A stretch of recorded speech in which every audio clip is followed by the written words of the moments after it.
तपाईं सम्पूर्णलाई स्वागत छ यस च्यानलमा। म दिपेन्द्र पौडेलको आजको यस भिडियोमा हामीले नेपाल सरकार श्रम रोजगार तथा सामाजिक सुरक्षा मन्त्रालयको मातहतमा रहने गरी सञ्चालन भएको प्रधानमन्त्री रोजगार कार्यक्रम जुन 753 वटा स्थानीय तहमा सुरु भएको छ 2075 फागुन 1 गतेदेखि र प्रधानमन्त्री रोजगार कार्यक्रम अन्तर्गत प्रत्येक स्थानीय तहमा स्थापना भएका रोजगार सेवा केन्द्रका लागि प्रधानमन्त्री रोजगार कार्यक्रमको युवा रोजगारीका लागि रूपान्तरण पहल आयोजना जुन विश्व बैंकको सहकार्यमा यस वर्षदेखि 4 वर्षसम्मको लागि सञ्चालन हुँदैछ र त्यस कार्यक्रमको लागि 753 वटै स्थानीय तहमा प्राविधिक सहायक नियुक्त गर्न भनी प्रत्येक स्थानीय तहलाई श्रम रोजगार तथा सामाजिक मन्त्रालयले 2077 श्रावण 12 गते पत्राचार गरेको छ। हामीले यस अघिको भिडियोमा त्यसको प्रक्रिया, त्यसको योग्यता लगायत विषयमा छलफल गर्यौं। आजको यस भिडियोमा हामी बिल्कुल प्राविधिक सहायकको छनौट प्रक्रिया र त्यसको पाठ्यक्रम के कस्तो रहेको छ त्यसको बारेमा तपाईहरुलाई बुझाउने प्रयासमा छौं। कृपया यस भिडियो अन्तिमसम्म स्किप नगरिकन हेर्नुहोला। साथसाथै भिडियो मन परेमा लाइक, शेयर र सब्स्क्राइब गर्न नबिर्सनुहोला। यदि तपाईहरुले हाम्रो च्यानल अहिलेसम्म पनि सब्स्क्राइब गर्नु भएको छैन भने नजिकै रहेको सब्स्क्राइबको रातो बटनमा क्लिक गरी सँगै आउने बेल आइकनमा प्रेस गरेर हामीले अपलोड गर्ने भिडियोको नोटिफिकेसन सबैभन्दा छिटो प्राप्त गर्न सक्नुहुनेछ। आउनुस् लागौं आजको विषयवस्तुतर्फ। विशेषतः यो प्राविधिक सहायक वर्ल्ड बैंक, विश्व बैंकको सहकार्यमा नेपाल सरकारले प्रधानमन्त्री रोजगार कार्यक्रमको मातहतमा रहने गरी 4 वर्षको लागि सञ्चालन गर्दैछ र यो युवा रोजगारीका लागि रूपान्तरण पहल आयोजना 2076 कार्यविधि छ। त्यसैको बमोजिम यो प्राविधिक सहायक पदपूर्ति सम्बन्धी प्रक्रिया यस प्रकार रहेको छ। यसको लागि एउटा पदपूर्ति समिति हुन्छ। त्यसको लागि सम्बन्धित स्थानीय तहको प्रमुख प्रशासकीय अधिकृत अध्यक्ष हुन्छ भने सम्बन्धित स्थानीय तहले तोकेको विषय विज्ञ चाहिँ सदस्य हुन्छ भने सम्बन्धित स्थानीय तहको महाशाखा, शाखा प्रमुख अर्थात् रोजगार सेवा केन्द्रको रोजगार संयोजक यसको सदस्य सचिव हुने व्यवस्था छ। त्यसैगरी यो प्राविधिक सहायकको लागि योग्यता र अनुभव के कस्तो रहेको छ त? यस प्राविधिक सहायक हुनका लागि सुरुमा तपाईहरुमा सिभिल इन्जिनियरिङमा प्रवीणता प्रमाणपत्र तह वा ओभरसियर वा डिप्लोमा तह उत्तीर्ण गरेको हुनुपर्ने छ। अनिवार्य रूपमा तपाईहरुले सिभिल इन्जिनियरिङमा प्रवीणता प्रमाणपत्र तह वा ओभरसियर वा डिप्लोमा तह उत्तीर्ण भएको हुनुपर्ने छ। यसको लागि तपाईहरुले अनुभव कम्तीमा 3 महिना तालिम लिई आधारभूत कम्प्युटर सिप भएको, यसमा चाहिँ इन्जिनियरिङ फिल्ड सँगसँगै कम्प्युटर तर्फ पनि तपाईहरुले काम गर्नुपर्ने भएकोले 3 महिनाको अनिवार्य आधारभूत कम्प्युटर सिप हुनुपर्ने छ।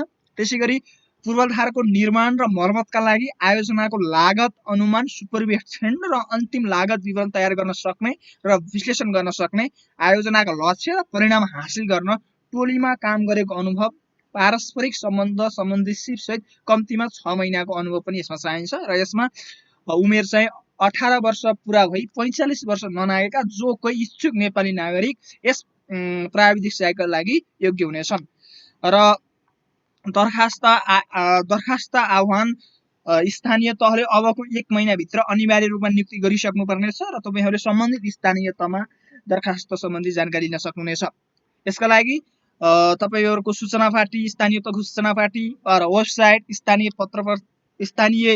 पत्रपत्रिका र कुनै एक राष्ट्रिय स्तरको दैनिक पत्रिका वा देशभरि प्रसारण हुने रेडियो एफएम मार्फत 15 दिनको समय सीमा तोकी दरखास्त आह्वान गरिने पर्नेछ र यो तपाईहरुले सम्बन्धित स्थानीय तहले नै दरखास्त आह्वान गर्नुपर्ने भएकोले स्थानीय तहसँग कन्सल्ट गर्नुपर्नेछ। र यसको लागि सुरुमा तपाईहरुले दरखास्त निवेदन दिइसकेपछि यसको प्रारम्भिक योग्यता क्रमको सूची प्रकाशित गर्नुपर्नेछ। स्थानीय तहले आवेदन दर्ता गर्नेको मितिले तपाईहरुले आवेदन दिएको 15 दिनको म्याद समाप्त भएको मितिले 10 दिन भित्रमा योग्य ठहरिएका आवेदकहरु मध्येबाट उपरोक्त 10 जना, यदि तपाईहरुले दिएको आवेदकहरु मध्ये यदि सम्भव भएमा 10 जना र नभएमा उपलब्ध संख्याको उम्मेदवारको प्रारम्भिक योग्यता क्रमको सूची प्रकाशन गर्नुपर्ने छ। तर यो प्रारम्भिक योग्यता क्रमको सूची अर्थात् सर्टलिस्ट कसरी प्रकाशन गरिन्छ भने तोकिएको न्यूनतम शैक्षिक योग्यताको प्राप्त लब्धाङ्क प्रतिशत बापत 70 अंक, तपाईहरुको डिप्लोमा सिभिल इन्जिनियरिङको डिप्लोमा छ त्यसको लब्धाङ्क प्रतिशत बापत 70 अंक, यदि तपाईहरुको त्यो भन्दा माथिल्लो योग्यता छ भने माथिल्लो शैक्षिक योग्यता छ भने त्यो बापत 10 अंक। त्यसैगरी नेपाल सरकारद्वारा सञ्चालित कार्यक्रम वा साबिकका स्थानीय तह वा हालका स्थानीय तहहरुमा तोकिए बमोजिमको प्राविधिक सहायक पदमा काम गरेको अनुभव बापत प्रति वर्ष 2 अंकका दरले अधिकतम 10 अंक प्रदान गरिन्छ। अर्थात स्थानीय तह वा हालका स्थानीय तहमा प्राविधिकको रूपमा काम गरेको छ भने प्रति वर्ष 2 अंकको दरले बढीमा 10 अंक यसमा प्रदान गरिन्छ र सम्बन्धित गाउँपालिका वा नगरपालिकाको स्थायी बासिन्दा भए बापत 10 अंक। यदि तपाईहरु सम्बन्धित स्थानीय तहको नगरपालिकाको गाउँपालिकाको स्थायी बासिन्दा भए बापत 10 अंक प्रदान गरिन्छ र तपाईहरुको न्यूनतम शैक्षिक योग्यताको लब्धाङ्क प्रतिशत बापत अंक यसरी निर्धारण गरिन्छ। सुरुमा तपाईहरुको न्यूनतम शैक्षिक योग्यताको लब्धाङ्क प्रतिशतलाई 70 ले गुणा गरेर 100 ले भाग गरेर तपाईको त्यसको अंक निकालिन्छ। त्यसैगरी माथिल्लो तहको पनि त्यही हो। माथिल्लो शैक्षिक योग्यताको लब्धाङ्क प्रतिशतलाई 10 ले गुणन गरेर 100 ले भाग गरिन्छ। यसरी अंक निर्धारण गर्दा सीजीपीए मा लब्धाङ्क हुनेहरुको माथिल्लो हिसाबमा प्रतिशत यदि लब्धाङ्क प्रतिशतमा रह्यो भने त्यो गरिन्छ। यदि सीजीपीए अथवा जीपीए मा भयो भने सीजीपीए मा लब्धाङ्क हुनेहरुको हकमा सम्बन्धित विश्वविद्यालयले निर्धारण गरेको प्रतिशतका आधारमा र सम्बन्धित विश्वविद्यालयले सीजीपीए को प्रतिशत निर्धारण नगरेको भएमा त्रिभुवन विश्वविद्यालयको सीजीपीए का लागि निर्धारण गरिएको प्रतिशतका आधारमा गर्नुपर्नेछ। त्यो सीजीपीए छ भने तपाईको प्रतिशतमा कन्भर्ट गरेर गरिन्छ। अब यसरी यदि तपाईहरुको पेश गरेका प्रमाणपत्र झुट्टा पाइएमा छनौट प्रक्रियामा निष्कासन नगरिने, कामबाट खटाइसकेको भए पनि करार रद्द गर्न सकिनेछ र यदि तपाईहरुको प्रारम्भिक योग्यता क्रम सूची तपाईहरुको नाम निस्क्यो भने उम्मेदवारलाई सोको जानकारी इमेल, एसएमएस वा टेलिफोन मार्फत स्थानीय तहले गराउनेछ र प्रारम्भिक योग्यता क्रमको सूचीसँगै कम्प्युटरको छनौट परीक्षा मिति समय स्थान समय तोकी गरिनेछ। त्यसैगरी छनौट परीक्षा तपाईहरुको सर्टलिस्टमा परिसकेपछि 50 पूर्णाङ्कको सेवा सम्बन्धी विषय र 50 पूर्णाङ्कको कम्प्युटर सम्बन्धी विषयको छुट्टा-छुट्टै परीक्षा हुनेछ। 50 पूर्णाङ्कको कम्प्युटर र 50 पूर्णाङ्कको सेवा सम्बन्धी हुनेछ र तपाईले प्रत्येक विषयमा 40% अंक प्राप्त गर्नुपर्नेछ र प्रत्येक विषयको परीक्षा समय 30 मिनेटको हुन्छ। 50 पूर्णाङ्कको परीक्षामा समय 30 मिनेटको हुन्छ। छनौट परीक्षामा सहभागी उम्मेदवारले परिशिष्ट 3 बमोजिम प्रवेश पत्र साथमा ल्याउनु पर्नेछ। तपाईहरुले छनौट परीक्षा नि पास गर्नुभयो र सर्टलिस्ट परिसकेपछि छनौट परीक्षा नि पास गरिसकेपछि पदपूर्ति समितिले छनौट परीक्षामा सहभागी उम्मेदवारले प्राप्त गरेका अंकको आधारमा उत्तीर्ण उम्मेदवारहरूको अन्तिम योग्यता क्रमको सूची कायम गरी प्रकाशन गर्नुपर्नेछ र यदि छनौट परीक्षामा उम्मेदवारहरूको बराबर अंक प्राप्त गरेको अवस्थामा न्यूनतम शैक्षिक योग्यताको लब्धाङ्क पत्रमा उल्लेखित लब्धाङ्क प्रतिशतका आधारमा नि अन्तिम योग्यता क्रम निर्धारण गर्नुपर्नेछ भन्नाले तपाईहरु सर्टलिस्ट नि भइसक्नुभयो, छनौट परीक्षा नि पास गर्नुभयो र छनौट परीक्षा पास गर्दा बराबर 2 जनाको बराबर अंक प्राप्त भयो अथवा 2 वा 3 जनाको बराबर अंक प्राप्त गरियो भने न्यूनतम शैक्षिक योग्यताको लब्धाङ्क प्रतिशत न्यूनतम शैक्षिक योग्यता मार्कसिटमा जसको धेरै प्रतिशत धेरै छ त्यसलाई गरिन्छ। यदि लब्धाङ्क प्रतिशत पनि बराबर भयो भने क्रमशः अनुभवको अवधि त माथिल्लो तहको शैक्षिक योग्यता माथिल्लो तहको शैक्षिक योग्यतामा प्राप्त गरेको अंक प्रतिशत र उमेरको ज्येष्ठतालाई आधार भनी गरिनेछ र अन्तिम योग्यता क्रमको सूचीबाट रिक्त पदका लागि उम्मेदवार छनौट गरिसकेपछि बाँकी रहेका सबै उम्मेदवारहरू वैकल्पिक सूचीमा रहनेछन्। तपाईहरुलाई करार सम्झौता सम्बन्धित स्थानीय तहले गर्नेछ।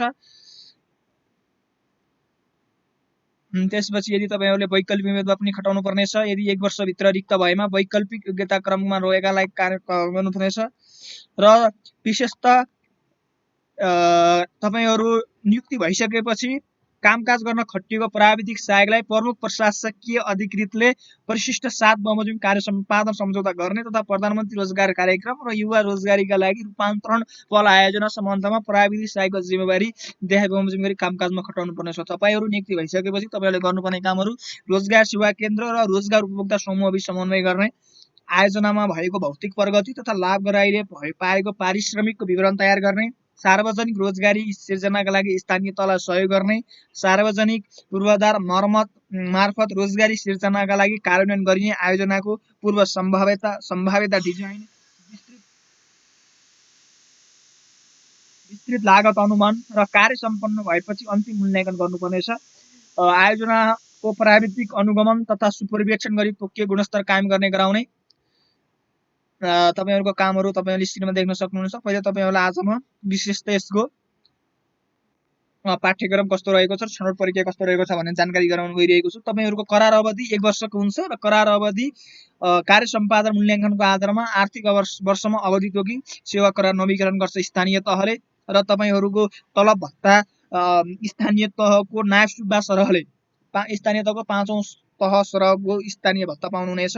तलब भत्ता 28200 छ अहिले नासुको। स्थानीय भत्ता तपाईको स्थानीय तहमा स्थानीय भत्ता छ भने स्थानीय भत्ता पाउनुहुन्छ। पोशाक भत्ता 10000, चाडपर्व खर्च पाउनुहुनेछ। यो सम्पूर्ण रकम नेपाल सरकारले सशर्त अनुदानको रूपमा स्थानीय तहलाई उपलब्ध गराउनेछ।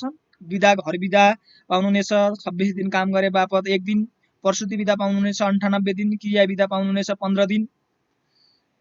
ल विधाको स्वीकृति रोजगार संयोजकको सिफारिसमा स्थानीय तहको प्रमुख प्रशासकीय अधिकृतले गर्नेछ। यसमा चाहिँ कार्य सम्पादन मूल्याङ्कन हुन्छ।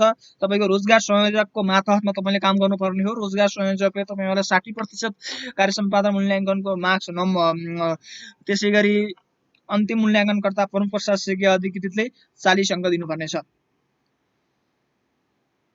र अब यसको यो भइहाल्यो। अब म तपाईहरुलाई यसको पाठ्यक्रम के कस्तो रहेको छ र त्यसको बारेमा जानकारी गराउन गइरहेको छु। यसको लागि सुरुमा सेवा सम्बन्धी हुन्छ। सेवा सम्बन्धीमा खण्ड कमा प्रशासनिक कार्य सम्बन्धी यसमा चाहिँ विशेषतः एनहरु तपाईको एनहरु विभिन्न नियमावली पर्छन्। जसमध्ये रोजगारीको हक सम्बन्धी ऐन 2075 र रोजगारीको हक सम्बन्धी नियमावली 2075, त्यसैगरी प्रधानमन्त्री रोजगार कार्यक्रम सञ्चालन निर्देशिका 2075, कामका लागि पारिश्रमिकमा आधारित सामुदायिक आयोजना सञ्चालन तथा व्यवस्थापन कार्यविधि 2076 र युवा रोजगारीका लागि रूपान्तरण पहल आयोजना सञ्चालन तथा व्यवस्थापन कार्यविधि 2076, कामका लागि पारिश्रमिक अवधारणा, स्थानीय तहको बजेट तर्जुमा प्रक्रिया, खर्च व्यवस्थापन र लेखा परीक्षा तथा गुनासो व्यवस्थापन, सामाजिक परिचालन, सार्वजनिक सुनवाई, सामाजिक लेखा परीक्षा तथा गुनासो व्यवस्थापन र आचरण तथा अनुशासन सुशासन पर्ने भए। यी सम्पूर्ण ऐनहरु तपाईले प्रधानमन्त्री रोजगार कार्यक्रमको वेबसाइट www.pmep.gov.np मा प्राप्त गर्न सक्नुहुनेछ। त्यसैगरी प्राविधिक सेवा सम्बन्धी त्यसैगरी प्राविधिक कार्य सम्बन्धी स्थानीय सेवाको इन्जिनियरिङ सेवा सिभिल समूह 5औं तह सब इन्जिनियर पदको लोक सेवा आयोगले निर्धारण गरेको पाठ्यक्रम खण्ड क र प्रशासनिक सेवा र प्राविधिक कार्य सम्बन्धी गरेर 50 पूर्णाङ्क र कम्प्युटर सम्बन्धी 50 पूर्णाङ्क तपाईहरुलाई प्रश्न सोधिनेछ। यसमा चाहिँ लिखित र वस्तुको दुवै हुन सक्ने भए।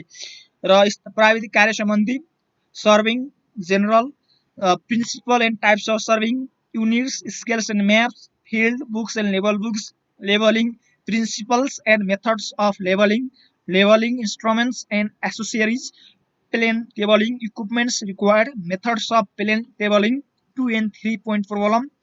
त्यसैगरी theodolite and traverse serving, basic difference between different theodolities, temporary adjustment of theodolities, fundamental lines and desired relations, tachometry, stadia method, trigonometrical labeling, checks in close traverse.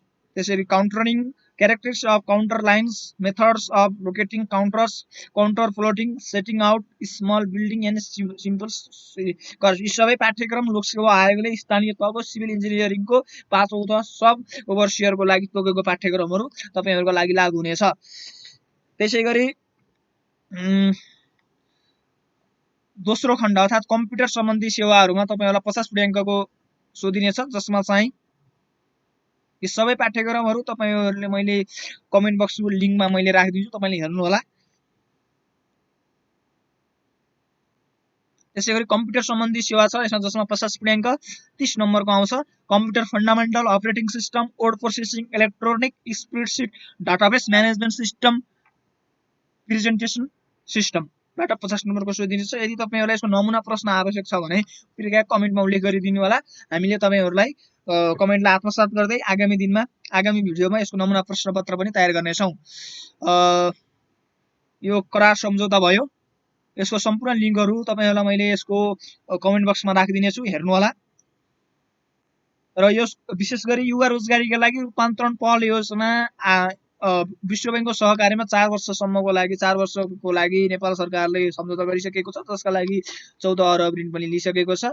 र विशेषतः 2075 फाल्गुन 1 गते प्रधानमन्त्री रोजगार कार्यक्रम प्रारम्भ भइसकेपछि 753 वटै स्थानीय तहमा रोजगार सेवा केन्द्र स्थापना भइसकेको छ र रोजगार सेवा केन्द्रमा रोजगार संयोजक र प्रमुख प्रशासनिक अधिकृतको मातहतमा रहने गरी तपाईहरुले काम गर्नुपर्ने हो।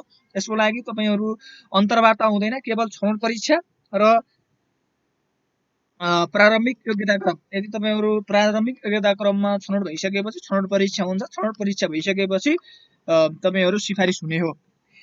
र आजको यस भिडियोलाई लिएर तपाई के भन्न चाहनुहुन्छ र तपाईलाई नमुना प्रश्न आवश्यक छ भने कृपया कमेन्ट बक्समा कमेन्ट गरिदिनु होला। हामीले तपाई आगामी भिडियोमा लिएर आउने नै छौं। यदि तपाईलाई आजको भिडियो मन परेमा लाइक र शेयर गर्न अवश्य पनि नबिर्सनु होला। यदि तपाईहरुले हाम्रो च्यानललाई अहिलेसम्म नै सब्स्क्राइब गर्नु भएको छैन भने नजिकै रहेको सब्स्क्राइबको रातो बटनमा क्लिक गरी सँगै आउने बेल आइकनमा प्रेस गरेर हामीले अपलोड गर्ने भिडियोको नोटिफिकेसन सबैभन्दा छिटो प्राप्त गर्न सक्नुहुनेछ। यस्तै शिक्षक सेवा, लोक सेवा तथा सरकारी जागिरसँग सम्बन्धित सम्पूर्ण अपडेट पाउनका लागि हाम्रो च्यानल सब्स्क्राइब गर्न नबिर्सनु होला। आजको यस भिडियो रिपोर्टबाट म दिपेन्द्रलाई बिदा दिनुहोस्। नमस्कार।